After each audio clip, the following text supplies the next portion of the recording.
All right, hello everybody. What's up, gamers? My name is, well, you know my name is at this point. What the heck are you? Anyway, sorry, it's really late at night, and if you are watching this video, it means you are presently at school on whatever hecking day it is. Anyway, all of this to say is that this is a going to be a continuation, a lecture video about the continuation of Chapter 2 of World War One for Unit 7 of AP World History. Um, we kind of can't really take a day off, basically, because we are kind of short on time for the AP.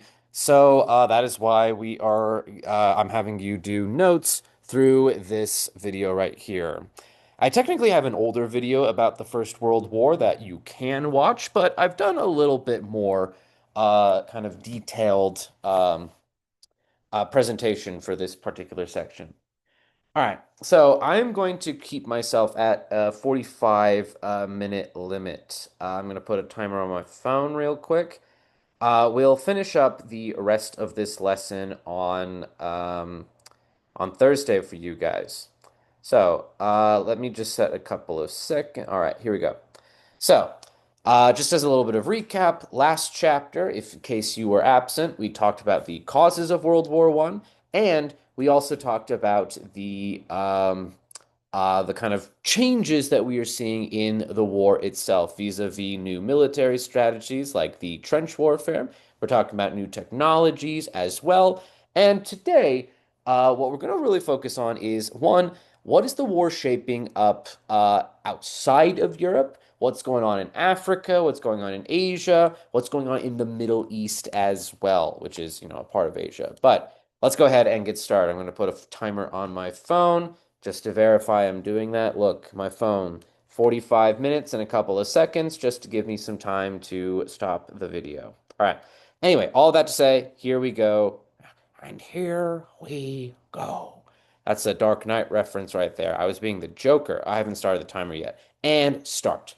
Now, like I just said in that recap a second ago, we focused on largely the European side of World War One in the previous part of this chapter. Now, we're going to continue by taking a look at the war outside of Europe. First in Africa and Asia, then we're going to take a look at our friends in East Asia, then we'll take a look at the Middle East, and we'll just see how far we get in this section.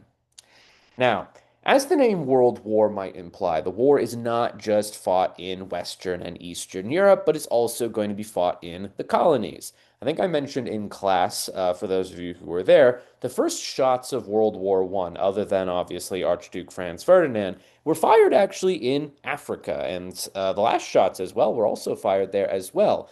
Remember, one of those main causes of World War One is, well, imperialism. And kind of the empires themselves are going to become deeply involved in World War One, as we are going to see. But let's take a look at that.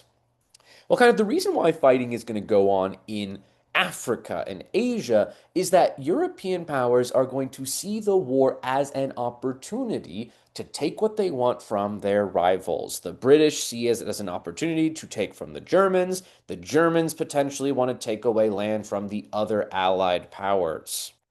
Now, how exactly is this war going to be fought in Africa and Asia?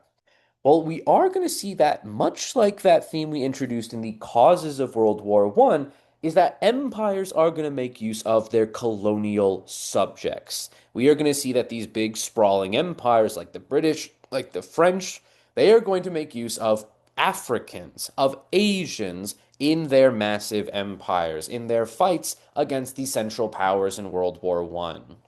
And kind of some examples of these colonial militaries being used, we have ANZAC, the Australian New Zealand Auxiliary Corps that I mentioned in Chapter 1. There's the French Foreign Legion, which I also mentioned in Chapter 1. There's also the Force Publique as well, the kind of Belgian colonial army in the Congo. Now, we largely see that kind of these colonial forces are commanded by white officers, but most of the kind of average grunts, the kind of lower ranked soldiers, they are of the indigenous backgrounds. And kind of we see that in both of these images right here. The first one, I believe, is from French West Africa, and the one below that is actually going to be Muslim soldiers in the British military and the British Indian kind of colonial reserves. And kind of these native peoples in Africa and Asia, they're not just used as soldiers, but as laborers. And actually, they are going to suffer some of the highest rates of casualties in World War One, largely because of kind of feelings of racial apathy. These white officers didn't really care about the well-being of their black, or in the case of the British Indian soldiers, Indian soldiers all that much. So honestly, just let them die is kind of the mentality of these officers oftentimes. They're being forced into very bad situations, and there is racial discrimination even against these soldiers. Now, the conditions for these black and Asian soldiers is kind of bad. So why are they willing to sign up? Because many of these people, some of them are conscripted, some of them are volunteers.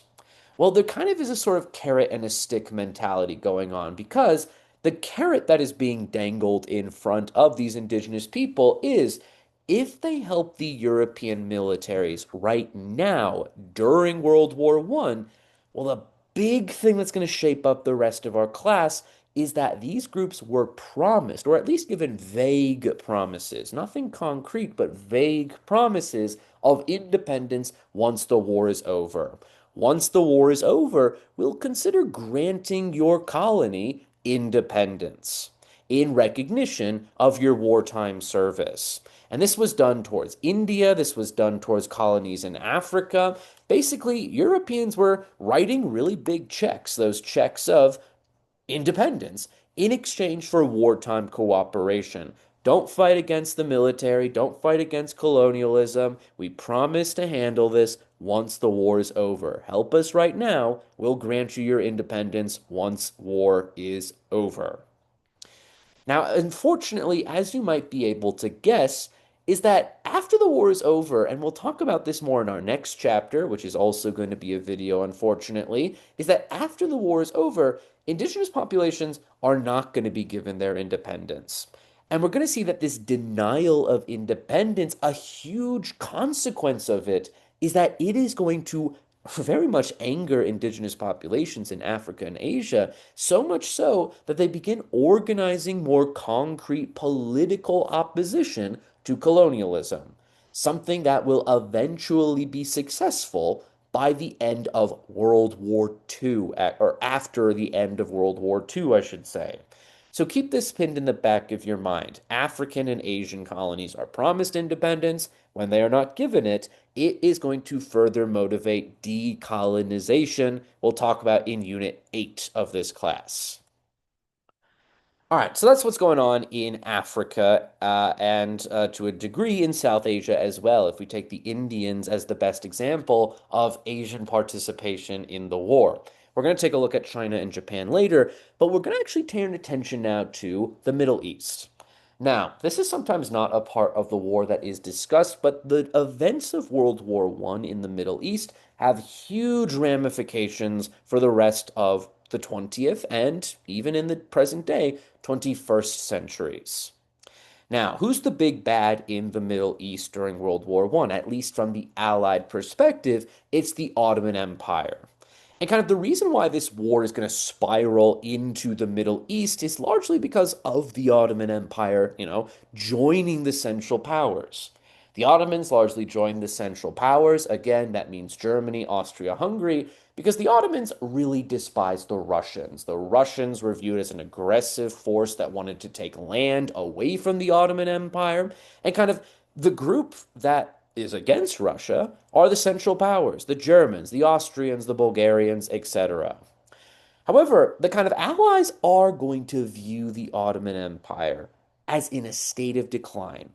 And they're going to use the war in Europe as an excuse to actually begin thinking about carving up the Ottoman Empire into their own separate spheres of influence, if not outright colonies. So the Allies are definitely interested in defeating the Ottoman Empire because they want the bits of territory left at the end of the Ottoman Empire.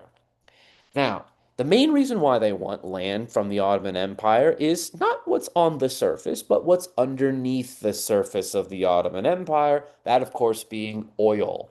Oil, petroleum, this is becoming a more heavily desired commodity by the start of the 20th century.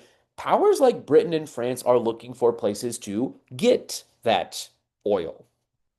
Now, how exactly are the British and the French, especially, how are these groups of people going to try and break apart the Ottoman Empire? Because the British and the French, they don't want to send their troops directly over to the Middle East. They're focused on fighting the Germans in the Western Front. They're focused on kind of fighting in Africa and in bits of Asia. So rather than relying on British or French troops, we're going to rely on different groups of people to take down the Ottoman Empire. The British did send their troops to try and invade the Ottoman Empire in 1915 at the Battle of Gallipoli. It does not go well for the British. So the British begin realizing we can't devote so much resources to invading the Ottomans. Let's do a different tactic. And in the case of the Middle East, the way that the Allies fight the Ottomans is by encouraging anti Ottoman independence movements. And kind of what we're going to see happen is that the British and the French are going to say to groups who hate the Ottomans within the Ottoman Empire, if you fight against the Ottomans on our behalf, we promise you independence, to respect your independence once the war is over. Now, you're going to probably already guess in your mind what exactly is going to be the results of this. It's going to be that none of these groups get their independence fully. Now, let's take a look at some of these independence movements. Well, one of these movements that the British especially is going to kind of support in order to take down the Ottoman Empire is by supporting Arab independence in the Ottoman Empire. Remember, the government of the Ottoman Empire is largely Turkish. It's largely of kind of the Anatolian Peninsula's ethnic origin, ethnic background. Now, the Ottoman Empire, though, was a multi-ethnic empire, one of the largest ethnic groups that didn't have any representation, especially as a result of the Young Turk Revolution we learned about in Unit 6, were the Arabs. Now, kind of the British begin realizing the Arabs might be a good ally against the Ottoman Empire. And what they do actually is that they begin sending over military advisors, they begin sending guns and weapons and ammunition and money and supplies over to Arabs who hate the Ottoman Empire. Now, in particular, they are going to back up an Arab tribal leader by the name of Faisal the First. Technically, they back his dad, who's the Sharif of Mecca, but Faisal becomes quickly the sort of military and political leader of the anti-Ottoman Arab revolt. And kind of what the British are going to do is they go to Faisal and say, Faisal, in exchange for these weapons, in exchange for promises that we will respect your independence once the war is over, can you please fight against the Ottoman Empire? We'll make it worth your while. You'll get to be king of a future pan-Arab state in the Middle East. Now, Faisal kind of willingly agrees to this. Faisal has been seeking kind of political independence for his Arab groups ever since kind of the beginning of the 20th century. We do see that the Arab movement under Faisal gladly welcomes this support. Kind of the most famous example of kind of British allying, British aid being sent to the Arabs is largely going to be the advice, the political and military advice that's lent by this white man on the top right here, T.E. Lawrence. His better known nickname you might have heard of is Lawrence of Arabia. Lawrence is going to be specially working with the Arab kind of movement to fight against the Ottoman Empire. They do guerrilla tactics, and guerrilla, of course, remember that means ambush tactics against the Ottoman Empire. They blow up trains, for example. They do kind of acts, they do surprise attacks against the Ottoman forces, divide and conquer sort of things. Now, that's one group of people that the British are promising independence for if they cooperate during the war. Now, the kind of promise is that the Arab states that would be made after World War One, it would kind of encompass modern day Saudi Arabia, modern day kind of Israel Palestine area, Iraq, Lebanon, Syria. All of that would be one pan Arab state under the leadership of Faisal's family, the Hashemite family. I was looking for the name, and there we go. Now, unfortunately, though, the Arabs are not the only people promised land in the Middle East in exchange for cooperation, because unfortunately, we do see that the British also give a conflicting promise to Jewish people. Now, I say unfortunately not that they gave promises to Jewish people, but the kind of problem is that the land that's promised to the Arabs is also promised to the Jews. Now let's kind of break this down a little bit because in addition to British support for the Arab revolt, we also see British support for a concept that you might have heard about in the news, Zionism. Now, Zionism is a complex subject that we could spend hours, spend days talking about. But to boil it down in its simplest essence, Zionism is the idea that Jews should have their own nation in the Middle East specifically, kind of in the area that is historically the area of Judea, the kind of area of the ancient Jewish kingdoms way, way back before the Roman Empire, way before the Persian Empire, for example.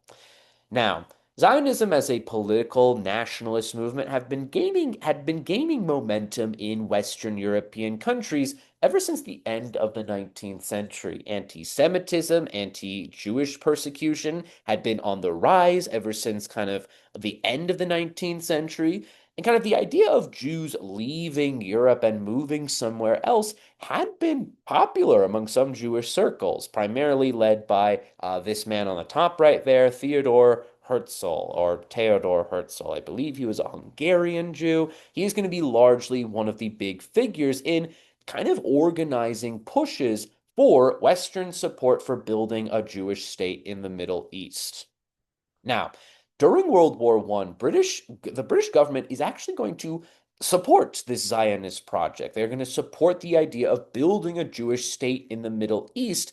And kind of the British government is going to back this idea largely to gain support from Jewish populations, not just within Britain, but across Europe, kind of taking away Jewish support for the German war effort during World War One. Now, kind of this public declaration of the British government's support and promise that if Jews support the Allies in World War One, they would be entitled their own nation.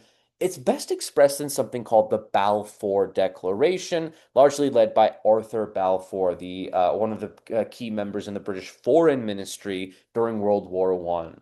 Basically, what the Balfour Declaration was a promise that if Jews support the Allies, they get their own independent state in the Middle East, specifically in the Ottoman region, in the Ottoman territory known as Palestine. However, the problem with this is that both Arabs and Jews are promised the same land. Jews are not promised all of that land like Saudi Arabia and Iraq, for example, but they're certainly promised the Palestine area. And kind of the reason why that's such a big problem is that that Palestine area is key to what the Arabs wanted out of World War One. And we're going to talk about this more in our next chapter. We're certainly going to talk about it more by the end of Unit 7 and during Unit 8, is that these conflicting claims on land are going to lead to very violent clashes going forward in our class, especially after World War II, and unfortunately, even in the present day as well. Now, what ends up happening, though, after the war is something we'll talk about more in the next chapter. But even before the war was over, the British and the French had no intention of keeping their promises to either the Jews or the Arabs. Because during the war, we actually see that the British and the French government secretly signed an agreement known as the Sykes-Picot Agreement. And what the Sykes-Picot Agreement was it was a secret treaty between the French and the British, basically promising to divide up the Middle East between the French, the British, and at one point the Russian Empire as well. Basically, what would happen is there would be certain bits of the Middle East that would be governed directly by the French, kind of areas like modern day Lebanon, areas like modern day parts of modern day Syria. These would be direct French controlled areas. The British, they would get direct controlled areas like Kuwait and kind of a lot of these Gulf areas and the Persian Gulf. Some areas would be given independence, but they would be placed under British or French protection. Iraq, for example, Syria, the area of Palestine was going to be kind of an international region that would be governed not by Jews and not by Arabs, but by the Russians, by the British, by the French, etc. Now, the exact kind of ideas of the Sykes-Picot Agreement don't actually get implemented, but kind of the idea that Arabs shouldn't get their own country, Jews shouldn't get their own country, that unfortunately is going to be a result of this agreement right here. Now, unfortunately, another result of this kind of promises of independence and these nationalist independence movements is that the Ottoman Empire is not going to respond too kindly about these independence movements. Certainly, they're fighting a very brutal war against the Arabs. Torture, decimation of their population is going to happen during World War I. But unfortunately, another event happens during the World War, and it is going to be one of the first recorded, or one of the first well documented, I should say, genocides of the 20th century.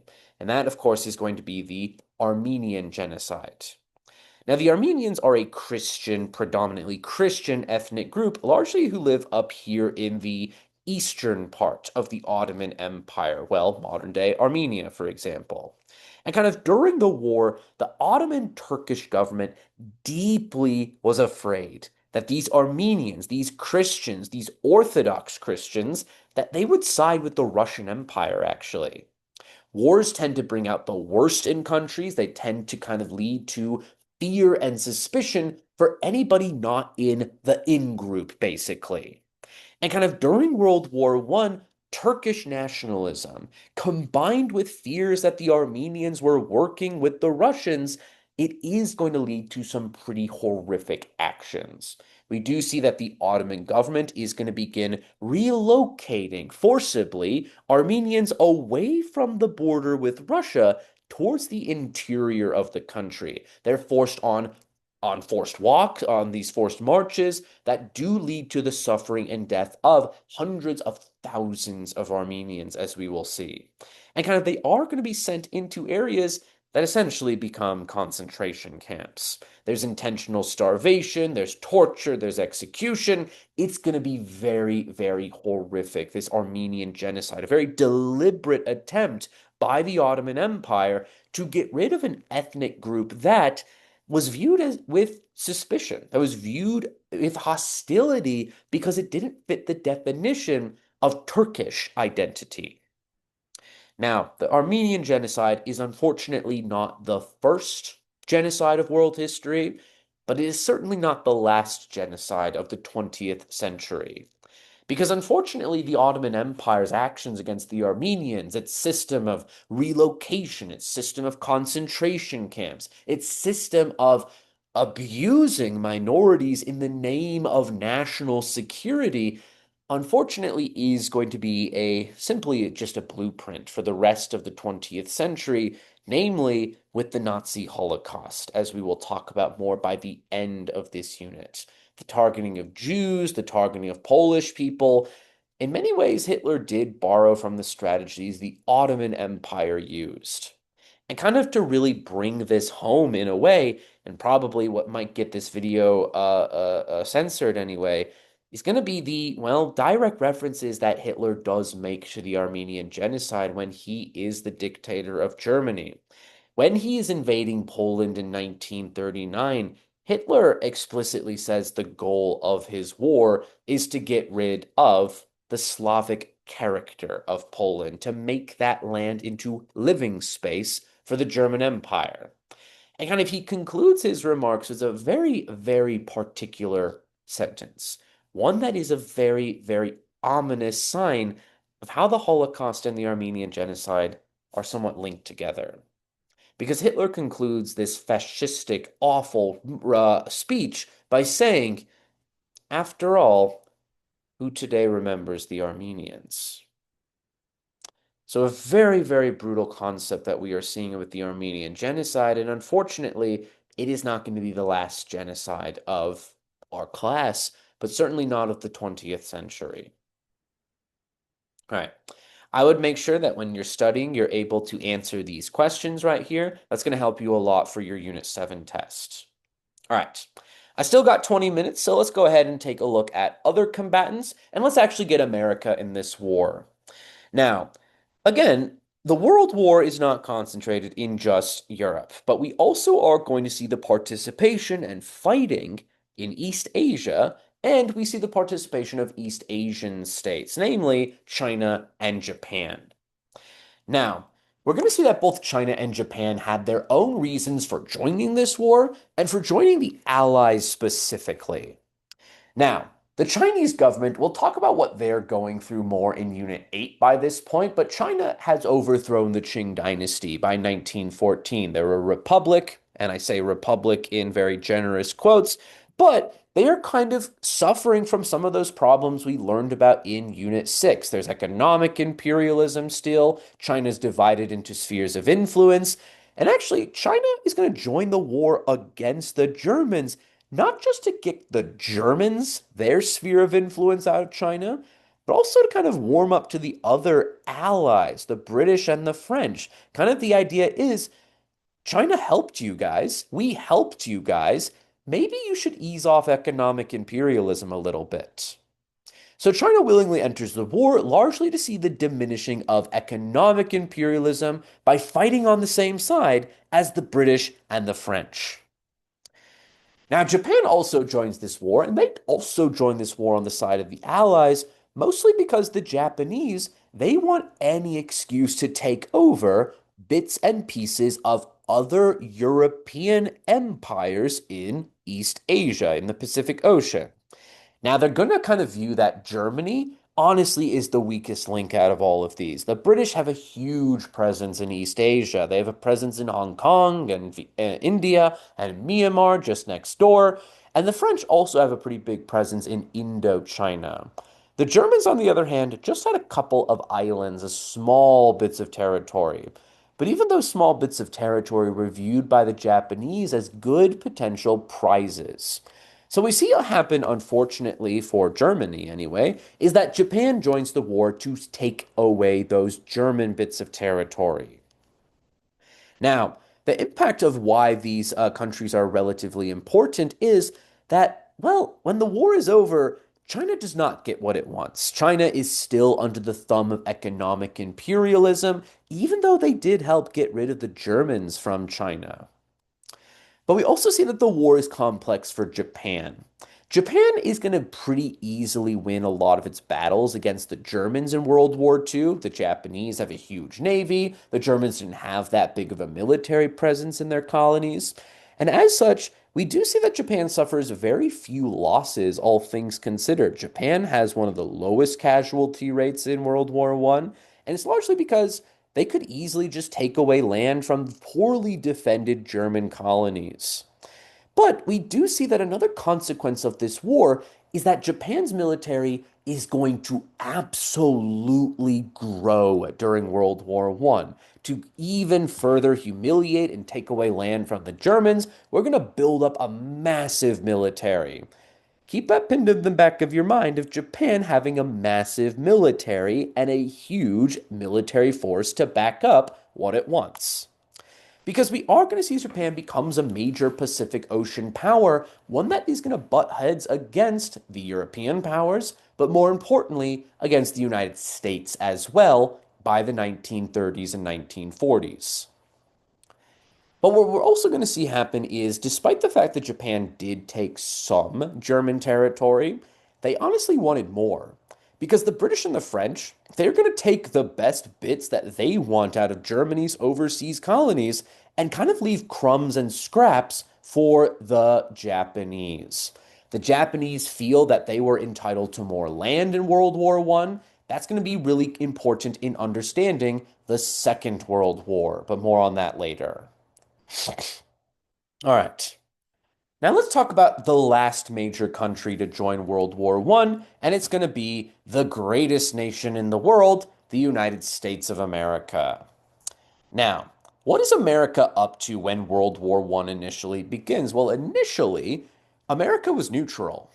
America wanted to stay out of the war because, largely for a lot of reasons, you'll learn about more in A Push next year. They wanted to trade with both sides. They wanted to loan money to both sides. They didn't view this as an American conflict. They viewed it as a money-making opportunity, basically.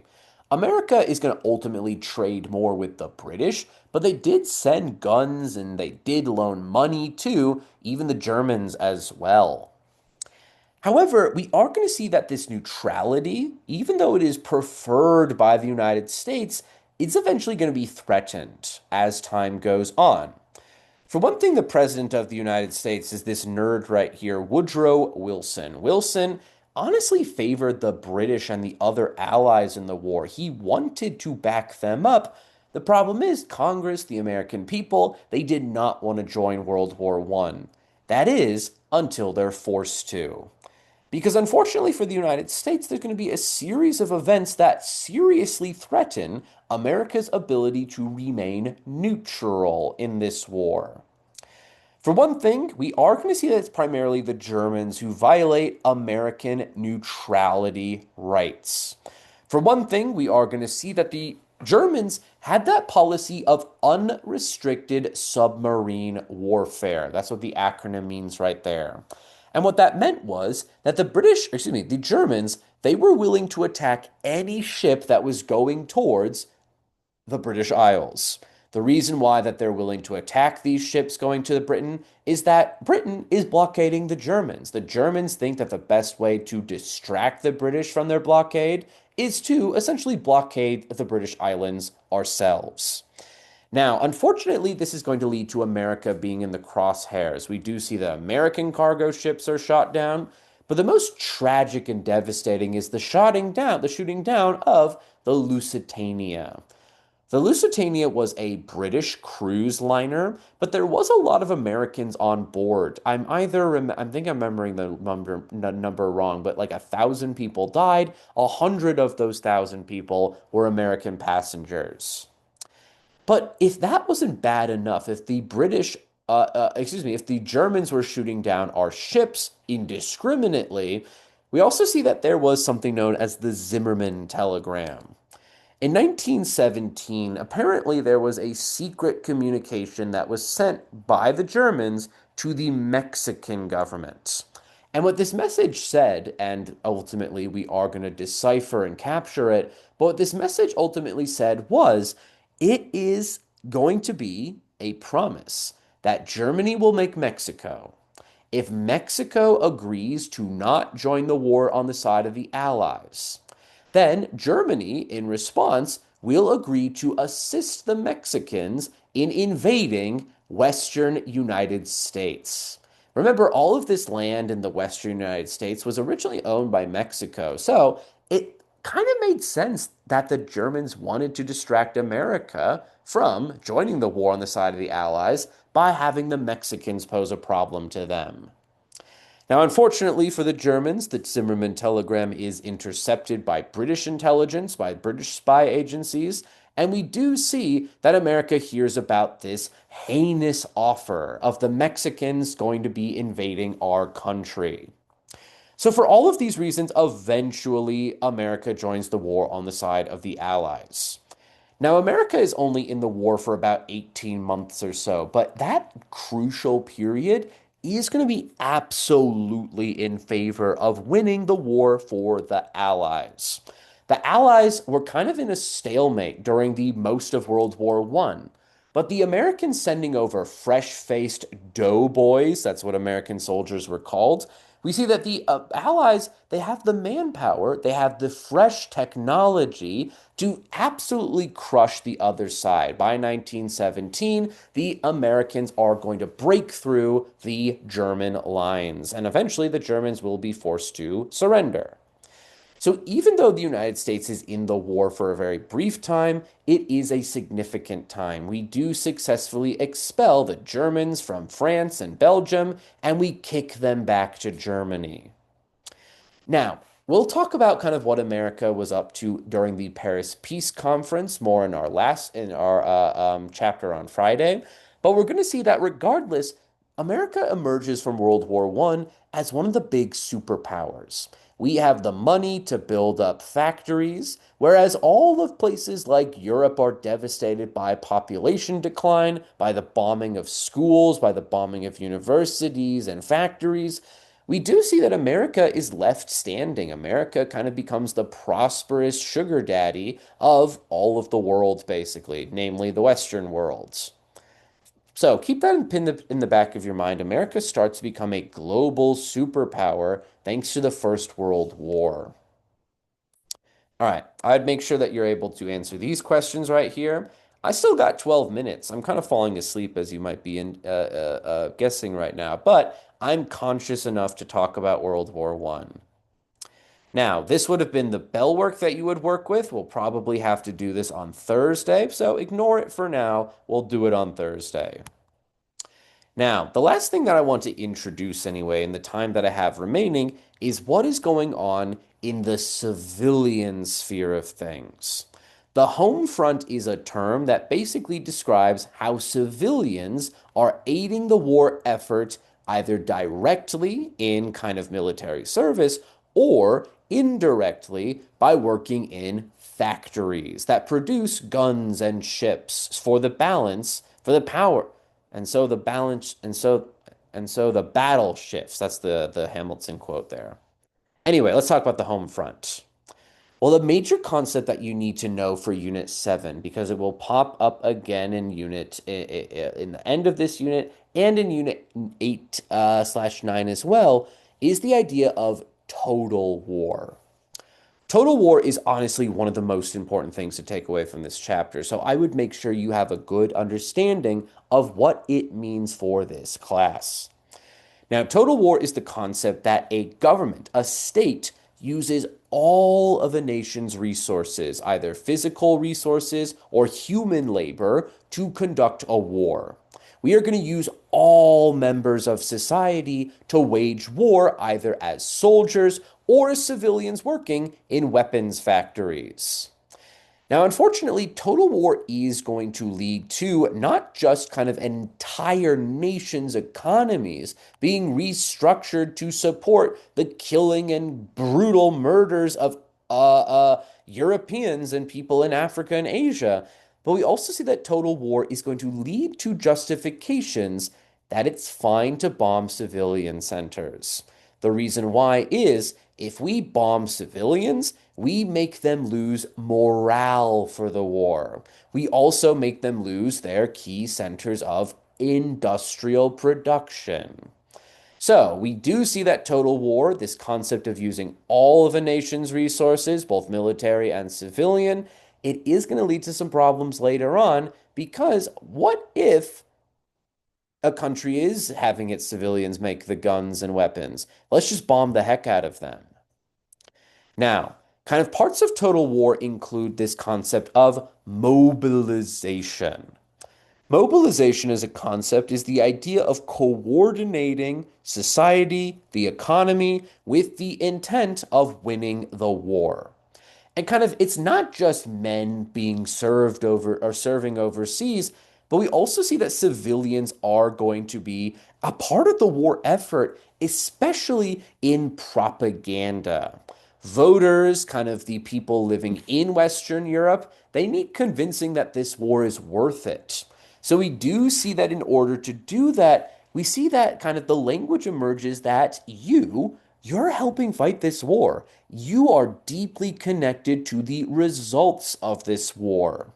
So kind of the home front idea is the idea that the battles, the wars, they're not just fought on the battlefields, they're fought in the factories as well.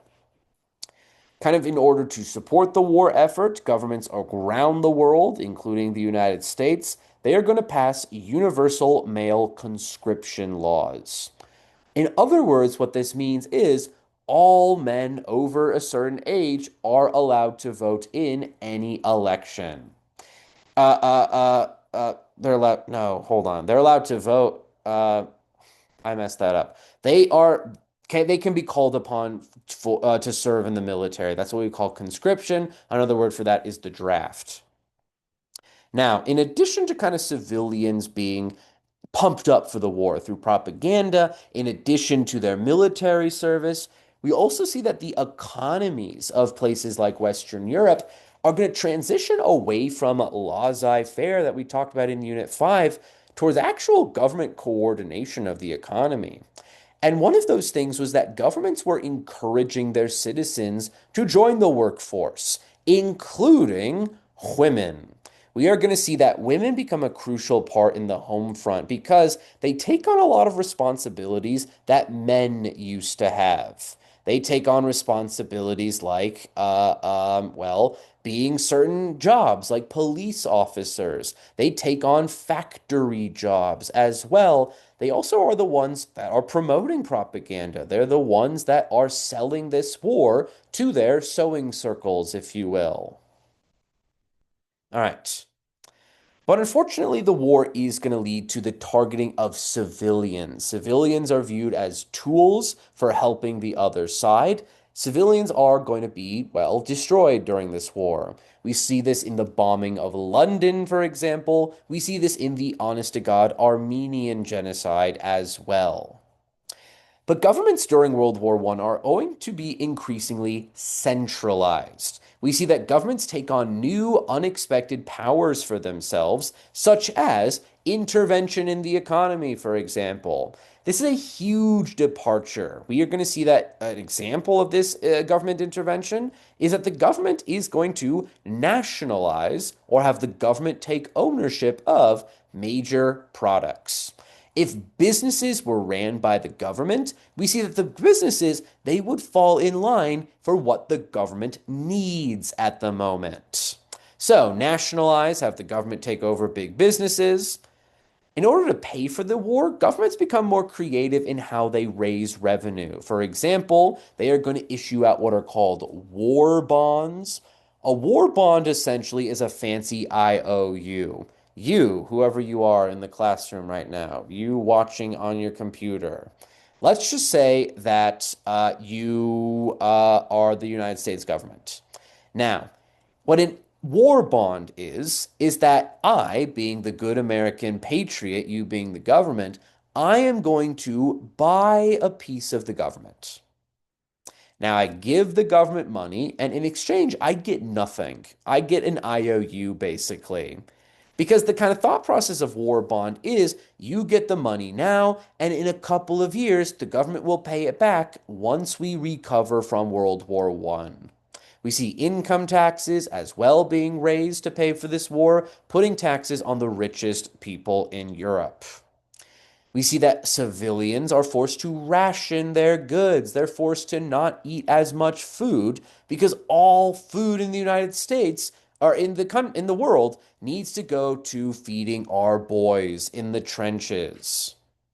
We see that governments, in addition to becoming more centralized economically, they start taking away basic civil liberties from average people. We see censorship, we see the arrests of anybody who criticizes the World War One.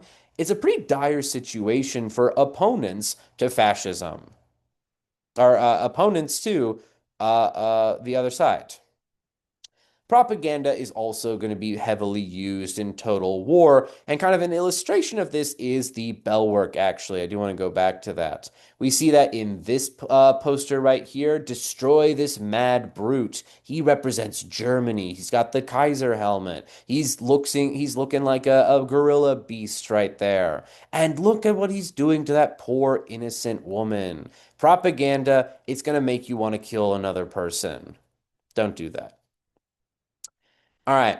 And I think the last thing that we're going to have time for is going to be women. Women are going to have kind of their status improve greatly because of World War One. We're going to see that the status of workers actually goes up because we see that students are encouraged to not strike ever. And we're going to see that kind of a workaround that is a way to prevent people from striking is by giving them what they want, is by giving workers universal health care, for example. So we do see that rights for workers are steadily increasing after World War or during World War One.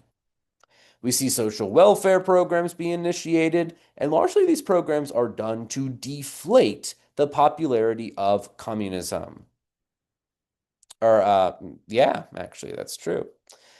We're going to see that the need for workers, all of the men are serving in the army. We need as much people in the factories as possible. Let's actually give rights to women to work in factories.